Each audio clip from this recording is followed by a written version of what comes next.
It's better than you think, baby dolls. Information asymmetry, that's the name of the game. Welcome back, Spoony Wielders and all. We're going to go through some interesting investigations from the blockchain, thanks to my friend, Mr. Crusher. And it is related to pDAI. And if you don't like this information asymmetry alpha, you can suck a fat one. You can go find information asymmetry for the rest of us and go make other high-value content in crypto for us to watch. Because if you provide nothing, then sit down and start learning. It's better than you think, my friends. This is the most important thing to grasp from this, okay? My friend Crusher here on the left, we have 99 Capital. Yes, it's related to pDAI. Grab your spoons. I'm going to give you the key alpha right now.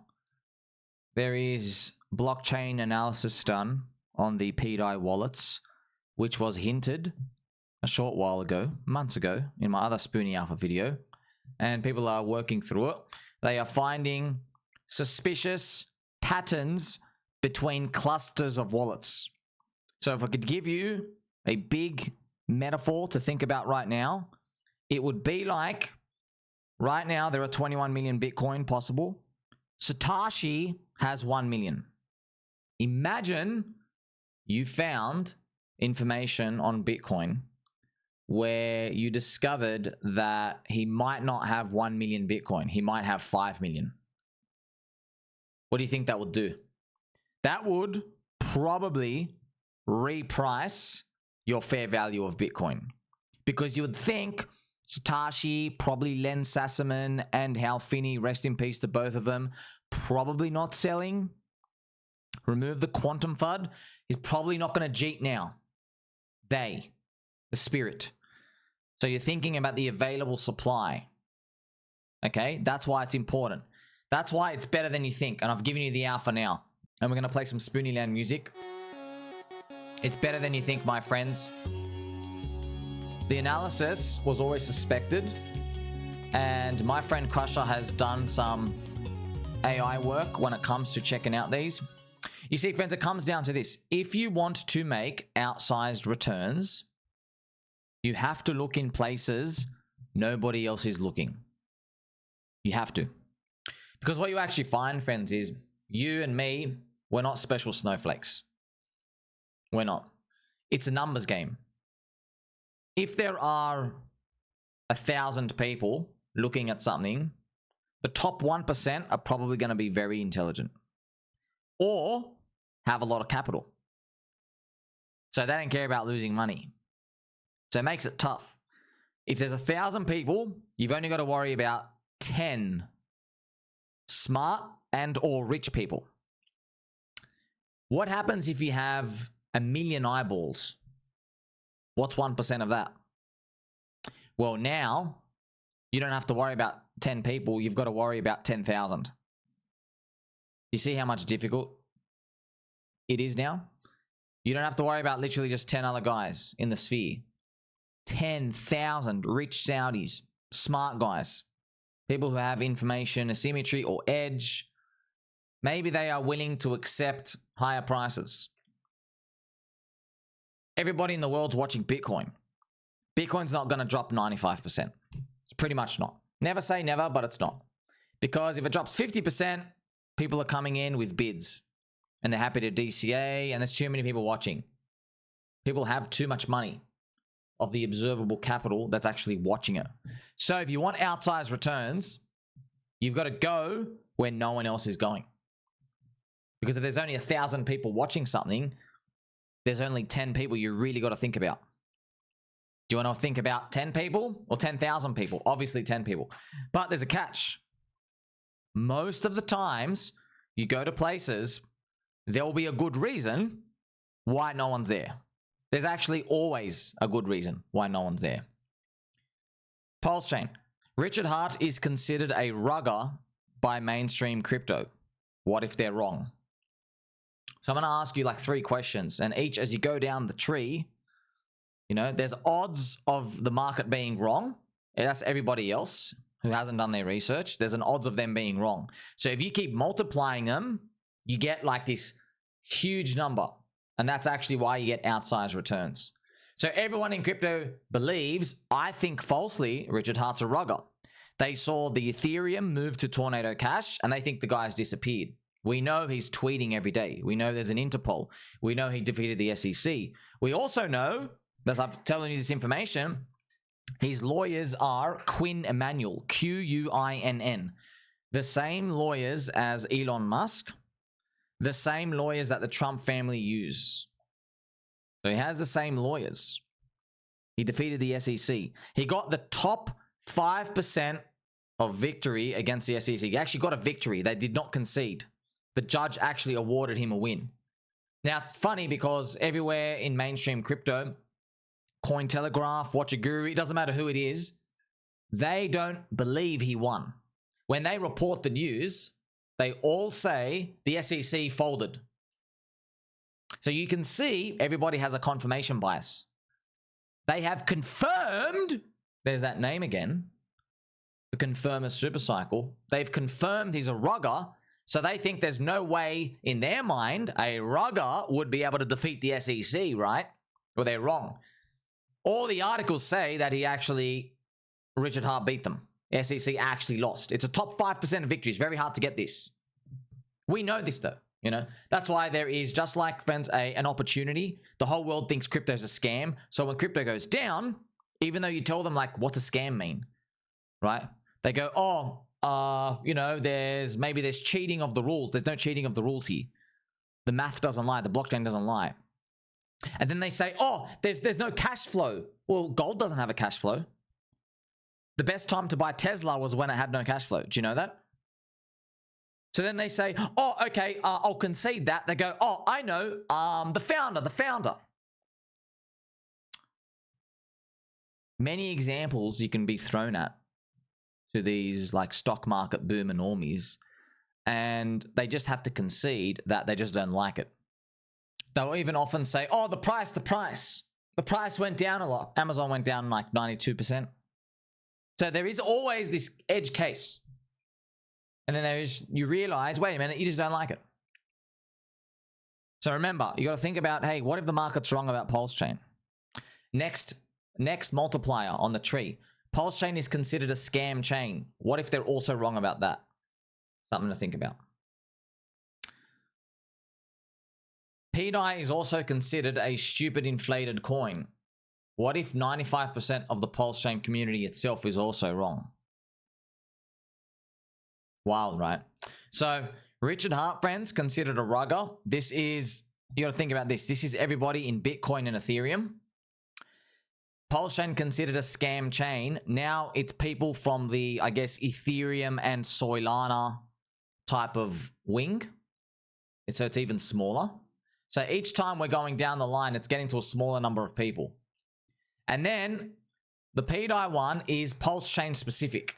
You see how there's basically no one looking at this? So think about how many people own Bitcoin and Ethereum. Well, the real number is, I think there's about 500 million people technically own Bitcoin. Yes, it's actually a big number. A lot of people just have like $1 of it. About 500 million people. If you think about 500 million people own Bitcoin, and I think about owning Bitcoin and Ethereum is about 300 million people. So you can actually see this. Look at the eyeballs, right? So friends, if you're trying to buy Bitcoin and Ethereum, you got to think about, hey, 300 million people are buying with me. So that's why, are your expectations that you're going to really get like a 50x return? Probably not. There's 300 million people watching it with you, man. You know, 300 million. Okay, now go down the line. What about PulseChain's considered a scam chain? Now it's less of a subset. Now you've just got, say, the Ethereum wing and I guess some of the altcoins wing. So it might be like 100 million people, right? This one might even be 500. You see how we're getting smaller? And then this is the wildest part. You go down again. How many people are in PulseChain? How many people are looking? Maybe 10,000. You see? So, friends, which game do you want to play? Do you want to play a game where you've got to fight 300 million people or 10,000? Obviously, the 10,000 is better. But the thing is, what if the market's right and it is a scam? So that's why you do your research. That's why you got to think about it, friends. If you're competing with, say, 500 million people here, 1% of those, the top 1% of wealth and intelligence, that's 5 million people. 5 million rich people, rich folk, wealthy, intelligent. 5 million. What's 1% of the people in PulseChain? 100. Do you want to fight 5 million people or 100? You want to fight 100. But, you know, just because you want to fight them doesn't mean you can win. Still. But it's just showing you there's asymmetric upside. If it turns out they're wrong. All right? Key alpha. Most of the pDAI supply is not in the direct hands of retailers who are inclined to sell early. Very important. You don't need to know exactly how much. You don't. This means we have higher odds of asymmetric upside because the market's not pricing it effectively.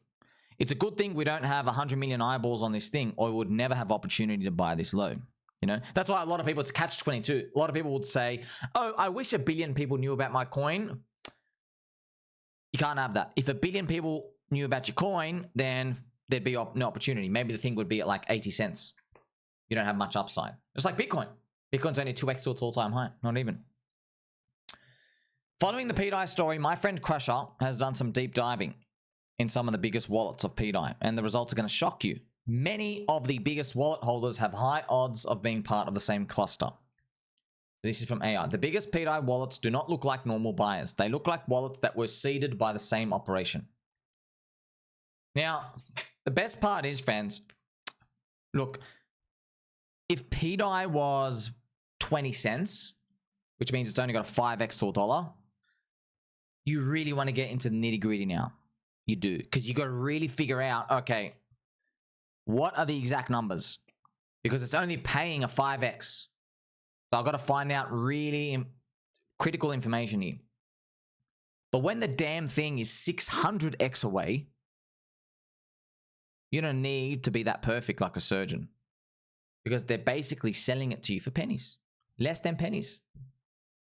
It would be like with Bitcoin and Satoshi, you know. If they were letting you buy Bitcoin at $500, do you really need to know whether Satoshi owns 800,000 Bitcoin or 1.2 million or 5 million? Doesn't matter. They're giving it to you for $500. Like a 99.5% drop down. But they're not, are they? No, they're not. But I'm saying if they did. If they did. Okay? There is never a guarantee in markets, but you don't need certainty. You just got to think about price versus value. Price is what you pay, value is what you get. As the months tick over, we continuously find more info that helps the bullish case for pDAI. Okay, so none of this is a guarantee. I'm sharing alpha with you. Okay, so you also find, friends, there are people who always complain and no one pays attention to them because they provide no alpha. Their alpha is, oh, this thing's gonna go up. Well, you've been wrong for 5 years. How do you know? What's your information? Oh, it's a coin and I like it. Yeah, bro, well, join the club. There's 40 million coins and everyone likes them and everyone has owners of these coins and everyone wants them to go up. That doesn't tell me anything. The president likes Bitcoin. How'd that work out? We got mogged. Where's the information asymmetry? Tell me something where there's asymmetric information. Tell it to me. Find it. It's easier said than done because that means I have to do work. And the hard part about this is it's non-linear payoffs. As in, you're searching and searching, but you don't know if you're going to find the elephant. You could just be wasting your time. And people often do waste their time. They do. So you don't even know what you're looking for. You don't know if you're going to find a payout. It could be that the market's right. As the months tick over, like I said, we find more info. This is from ChatGPT. The implication is that retail may hold far less pDAI than the headline supply suggests. If these seeded wallets are benevolent, which means they're your friend, that could mean much less organic sell pressure, which would help drive the future peg attempt. But it's also meaning the top supply is not organically decentralized. It is more like a coordinated or staged wallet field. The key question becomes whether those wallets and any liquidity positions are controlled in a way that supports the system or whether they remain withdrawable and dumpable later. So remember, all of these AI information dumps, they can be sloppy and irrelevant. They can, okay? But we need some price confluence. And as your friend, I consistently give you the highest value content in crypto. Highest. Stressing. Not even close. All these other freaking influencers I gotta watch. One guy's pivoted to cards. One guy's talking to me about Korea's Kospi. One guy's talking to me about buying the top of oil, buying the top of gold, buying the top of semiconductors and memory. Oh, come and make an AI agent to read your mail. Newsflash, I know where the unsubscribe button is. Do you understand? Where's the information asymmetry? They don't know where to look because everybody has a bias. That's why. They got a confirmation bias. That's why I understand this. I see this 3D. I go, I know why you're not looking. You think Richard Hart's rugged. And if you're an altcoiner and you're used to rugs, I know why you're not looking because you think PulseChain's a scam chain. And if you're in PulseChain, I also know why you're not looking. Because you think it's only legit if Richard Hart tells you he likes it. This is very unique. Could go to zero for a third time. So what do we use to help understand the nature of what I've shown you from my friend Crusher and my friend Mr. Jared, okay? Jared from Subway. Don't leave him on a school bus. What do we help use, friends? The answer is ratios, right? The answer is ratios. Because Bitcoin's down, liquidity's down, Ethereum's down, everything's crushed. You can't tell, is this price high or low? High or low? I have no idea. What do? You have to relatively measure against something. Friends, if I had a time machine and I took you back 1,500 years ago and you and I were in the Middle England ages, you're a potato farmer, hold on to that farm for your generational kids, and I'm a tomato farmer, okay? You do potatoes, I do potatoes. And you and I are farming, and yes, we both come back in a time machine. How would you navigate the Middle Ages? You don't know what the currency is, you know nothing. How do you navigate it? You measure everything relative to gold. That's how you know you're not getting robbed. If someone says, hey, you're a potato farmer, I'll give you X amount of English shekels. How much is an English shekel? You got no idea. There's no items for you to compare to. There's no Pokemon cards. There's no Game Boys. The Game Boy wasn't invented till at least the 1800s. So what do? You find out how many ounces of gold everything is. That's what you do. So right now, maybe a farm in certain countries is 200 ounces of gold. Maybe about 900,000 US dollar unis, 200 ounces. So you'll know you've got your beautiful potato farm. If someone comes and offers you 6 ounces of gold, back then, you'll know you're getting robbed. You're using a ratio in your mind. You see? Well, similarly, we can use ratios when it comes to securities, assets, pDAI to pulse ratio. You get it? You can see this is gaining on the L1 over time. The value used to be, if you look at the bottom, it used to be a value of 0.1. It's so low, it's off the screen here. It literally used to be 0.1. Then it grew to a value of 5. Here is 30. Here is 85. Here is 250. Can you believe it? It used to be 5, now it's 250. So that is a 50x, by the way, right here. This is actually when I started covering it positively. That is literally 50 times your pulse position. 50 times. That's big. If you didn't have ratios, if you didn't know that chart, you'd have no idea if the price is high or low or what it's doing over time. Now you might say, oh, but the price is going up. Doesn't it mean it's expensive?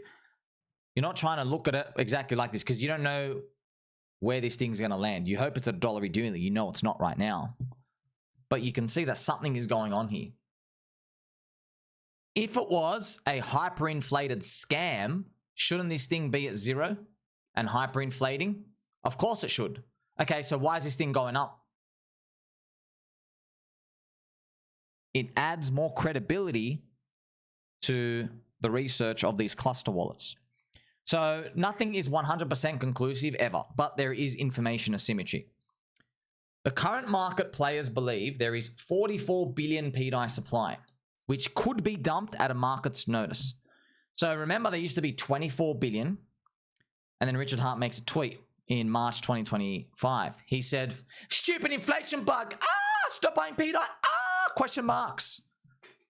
And so we come out and we say, wait a minute. Isn't an inflation bug meant to keep inflating the supply? Sure. All right. Well, why did the inflation go from just 24 billion to 44 then and stop there? Is it a real bug? What happened? Why did it go from 24 to 44 and stop?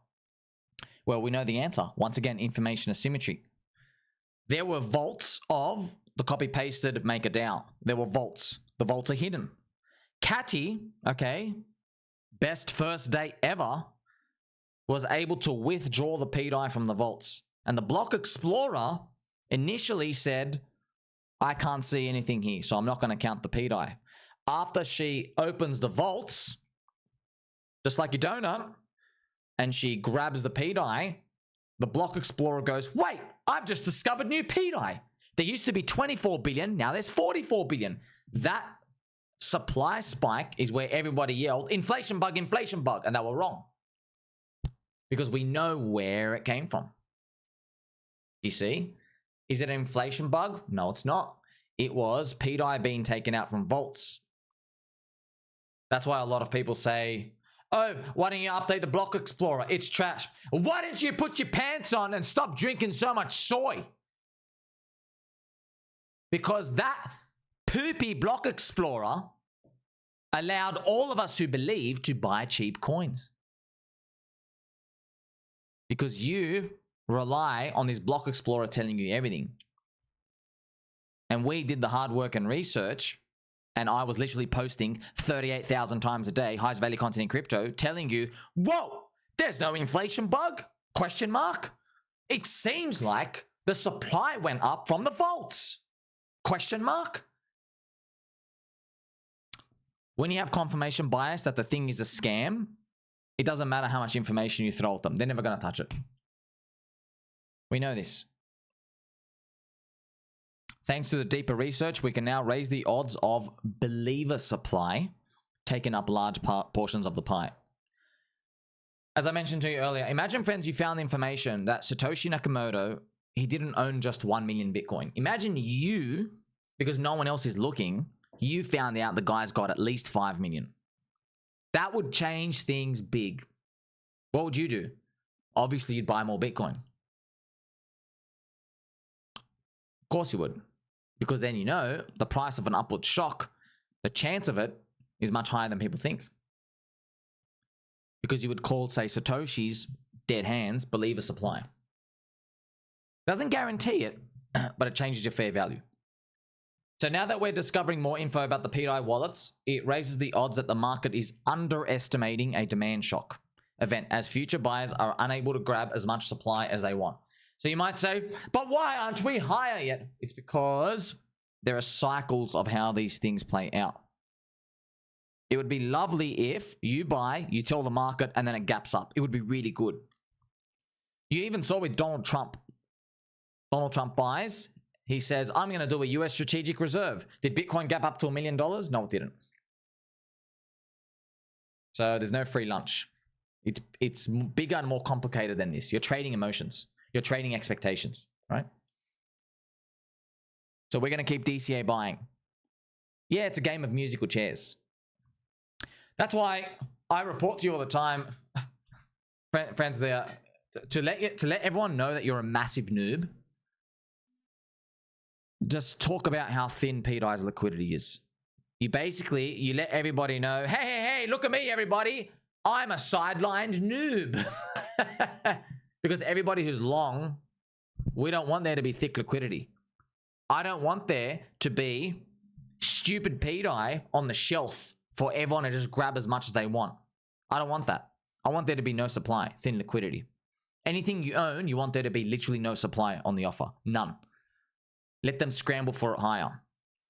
let the price go high enough so that people who do hold it start cheating out and add to the supply so they can basically get fair value but at higher prices. That's what you want. So that's why often people say, oh, there's no liquidity, or yeah, exactly, dude. Why should you, after watching the highest value content in crypto, still not being a believer, why should you be given the free lunch so you could just buy everything for free? Sometimes it happens, but there is no free lunch. You know this. So we're going to keep DCA buying, playing the long game. It's been a very long game, the longest of games. More positive information will come out at higher prices. I don't know what the info is. I don't know when those highest prices will come. I don't know what price it will be. I don't know anything. The good thing is it's information asymmetry and there's asymmetric upside. You don't need to know. You just need to look around and go, wait a minute. Nobody believes. Everybody thinks I'm retardio. I guess I'm pretty early. How do you know you're early? When nobody believes you. Like, subscribe, belly button, or catch you in the next one.